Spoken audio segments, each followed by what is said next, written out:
Yes, students, my name is Noor sir. Students, today we will study chapter 8 Hindi 201 जो इसका code है हिंदी का चंद ग्रहण से लौटती बेर। तो स्टूडेंट्स ये चैप्टर है ये काफ़ी डिफिकल्ट चैप्टर है, लेकिन फिर भी हम थोड़ा सा इसे इजी करने की कोशिश करेंगे। ये जो चंद ग्रहण से लौटती बेर है, तो इसमें ये जो कवि है, तो ये चंद ग्रहण नामक एक गाँव से वापस आ रहा है। तो गांव से आते हुए रास्ते में जो खेत पड़ते हैं, और एक तरफ तो खेत है, दूसरी तरफ उसके एक साइड में खेत है और दूसरी साइड में उसके तालाब है। तो पहले तो वो खेत का दृश्य दिखाता है।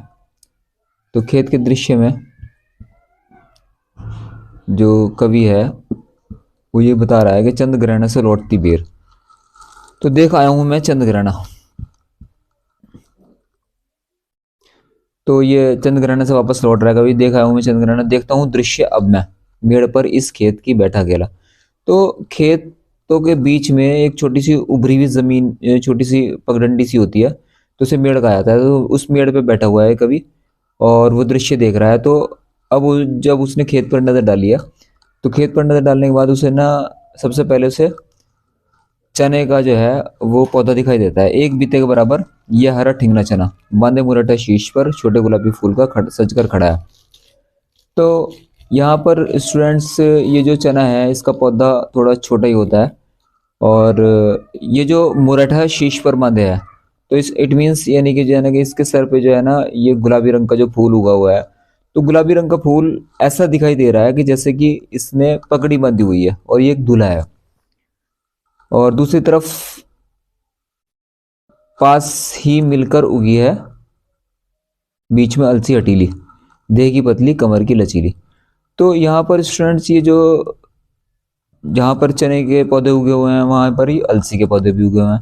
तो अलसी का जो है, अलसी की मुशावत इन्होंने दी है कि अलसी जो है हटीली है, मतलब हट्टी है वो वहीं बीच में उग गई है और देह की पतली कमर की लचीली।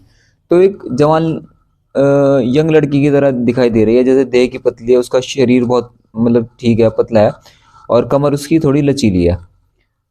तो नेक्स्ट हमारे पास है तीसरे नंबर पे नीले फूल फूल को सिर पर चढ़ाकर कह रही है, जो छुए ये दूं हृदय दान उसको।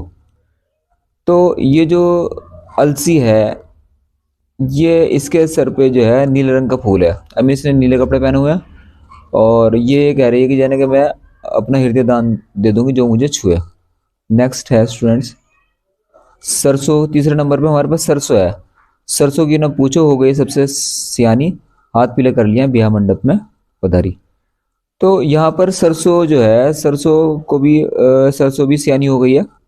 आई मीन सरसों भी शादी के लायक हो गई, उसने हाथ पीले कर लिया और वो भी ब्याह मंडप में पधारी,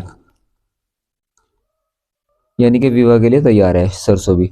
उसके बाद फाग गाता मास फागुन आ गया है। देखो होली का मौसम आ गया है, देखता हूँ मैं स्वयंवर हो रहा है प्रकृति के इस अनुराग अंचल हिल रहा है। तो फाग गाता मास फागुन आ गया है, इसका मतलब यह है कि होली का मौसम आ चुका है। और ये कह रहा है कि मैं देखता हूँ मैं स्वयंवर हो रहा है। स्वयंवर स्टूडेंट्स पहले पुराने टाइम में जो राजा महाराजा थे, तो उनकी जो बेटी होती थी तो उनके लिए स्वयंवर किया जाता था। स्वयंवर मीन्स यानी स्वयं वो वर चुनती थी। बहुत सारे राजाओं को बुलाया जाता था। तो वो जो गर्ल्स थी, जो क्वींस थी, तो अपने लिए दूल्हे को चुनती थी। तो उसको स्वयंवर कहा गया है। तो यहाँ पर एक तरीके से स्वयंवर हो रहा है। जैसे कि हमने ऊपर बताया आपको कि भाई जो चना है, तो चना तो एक तरीके से धुला हो गया। और दूसरे नंबर पे जो अलसी है, चना जो है ना उसका फूल कैसा है, छोटा गुलाबी रंग का, और अलसी है उसका फूल कैसा है, नीले रंग का।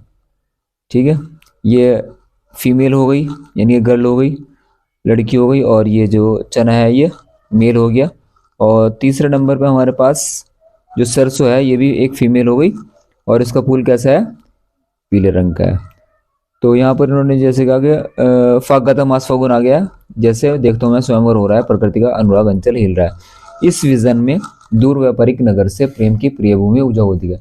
तो यहाँ पर कवि ये कहना चाह रहा है स्टूडेंट्स के इस विजन में, यानी कि इस दृश्य में जब मैं देखता हूँ, तो यानी कि यहाँ से गांव के अंदर, तो गांव में प्रेम ज़्यादा है लोगों में, दूर व्यापारिक नगर से प्रेम की प्रिय भूमि उजाऊ अधिक है।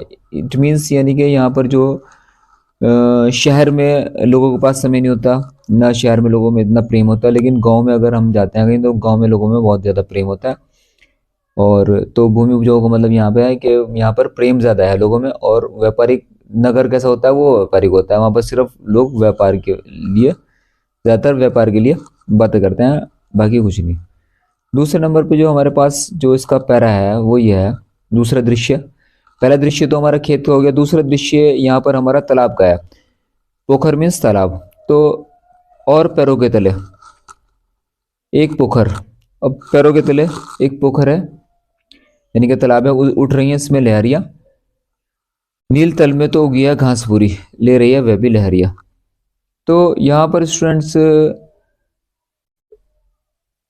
कवि ये बता रहा है कि जो पोखर है उसमें लहरें उठ रही हैं, मतलब आई मीन उसका पानी हवा से हिल रहा है, और उसके अंदर एक घास, उसमें एक नहीं मतलब बहुत सारी घास उगी हुई है भूरे रंग की, और वो भी पानी के हिलने की वजह से लहरें ले रही है। अब यहाँ पर दिखाया गया कि चांदी का एक चांदी का बड़ा सा गोल खंभा आंखों को चमकाता।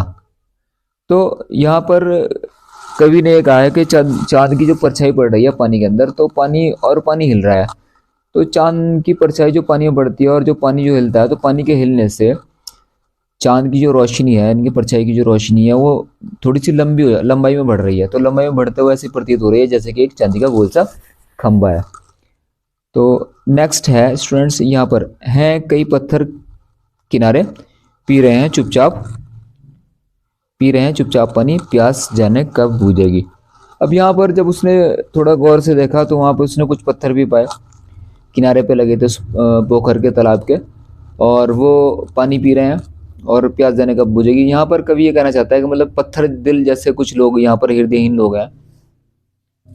हृदय मतलब आई मीन यहाँ पर ना पर्सोनिफिकेशन है या मानवीकरण करके बताया गया है पत्थरों को। तो पत्थर को उसने एक जानदार चीज करके बताया कि पत्थर जो है वो पत्थर, कुछ लोग ना पत्थर जैसे हैं और वो पानी पी रहे हैं, प्यास जाने कब बुझेगी, कि इनका मतलब जाने कि इनकी प्यास कब बुझेगी, ये समाज का। नेक्स्ट है हमारे पास, चुप खड़ा है बोगला, डुबाए टांग जल में, देखते ही मीन चंचल, ध्यान निद्रा त्यागता है, चट दबाकर चोंच में नीचे गले के डालता है। अब यहाँ पर ना एक बुगला दिखाया, तो बुगला क्या कर रहा है, बुगला चुपचाप खड़ा है, एक टांग उसकी जल में है और एक टांग उसने ऊपर को रखी हुई है।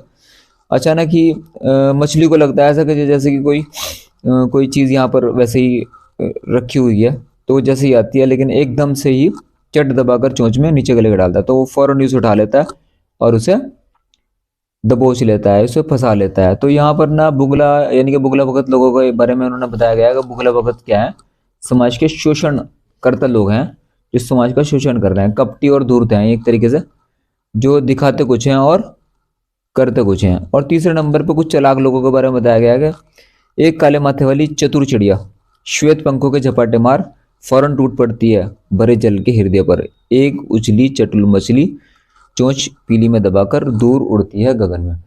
तो यहाँ पर चिड़िया से ताल्लुक ये बताया गया कि चिड़िया जैसे ही उसमें पानी में जाती है तो ये एक मछली को पकड़कर ऊपर उड़ जाती है। तो यहाँ पर चिड़िया को चालाक लोगों के बारे में बताया गया, चालाक लोग जो हैं तो वो भी समाज को यूज कर रहे हैं, वो भी कुछ लोगों को धोखा देकर उनसे उनका शोषण कर लेते हैं। तो इस तरीके से यहाँ पर कवि ने कहना चाहा है कि हमें इन लोगों से होशियार रहना चाहिए, कि मतलब समाज में कुछ पत्थर दिल लोग भी हैं, कुछ बुगले भगत जैसे लोग भी हैं, और कुछ काले माथी वाली कुछ चतुर लोग भी हैं जो समाज में, ये आगे दे रखा है स्टूडेंट्स का, ये यहाँ पर कि बुगला समाज के ढोंगी लोगों का प्रतीक है जो दिखावा कुछ करते हैं और उनका आचरण कुछ और ही होता है, इसलिए कहावत भी है बुगला भगत। कविता में भी ढोंगी बुगला ध्यान लगाकर खड़ा है किंतु मछली को देखते ही उसे झट पकड़कर चट गटक जाता है। चिड़िया का चतुर विश्लेषण पर गौर कीजिए, यह कुछ चालाक लोगों की ओर संकेत करती है, चालाक लोगों की ओर संकेत करती है। तो यहाँ पर स्टूडेंट्स समाज में कुछ कपटी, चालाक और धूर्त लोग दूसरों का शोषण करते हैं, और किंतु इनकी अधिकता नहीं है। विशेष बात तो यह है कि प्रकृति का प्यार भरा रूप अधिक आकर्षक है। तो इसमें स्टूडेंट्स दो दृश्य यहाँ पर दिखाए गए हैं। पूरी कविता में दो दृश्य दिखाई दे रहे हैं कि पहला दृश्य में तो खेत और चना, अलसी, सरसों सब प्रेम से भरे हुए हैं, और दूसरे दृश्य में पोखर है जिसमें बुगला, चिड़िया और पत्थर आदि हैं। ये सब क्रमशः शोषक, चालाक और हृदयहीन व्यक्तियों के प्रतीक हैं। कविता से साफ जाहिर है कि ग्राम की पृष्ठभूमि प्यार से भरी हुई है, और दूसरा एक दूसरे के हो जाने की तमन्ना उनमें है, और परस्पर प्रेम और स्नेह और सौहार्द है।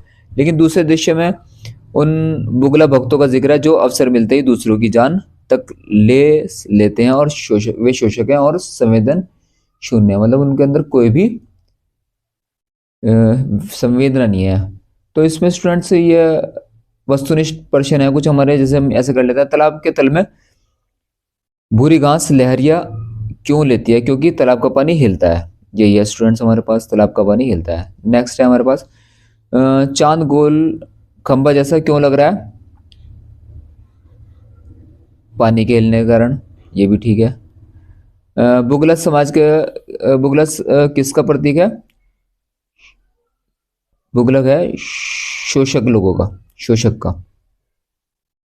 और काले माथे वाली चिड़िया प्रतीक है चालाक लोगों की। ठीक है स्टूडेंट्स, यस। अब नेक्स्ट वीडियो में मिलते हैं स्टूडेंट्स, ये हमारा चैप्टर पूरा हो चुका है। ओके।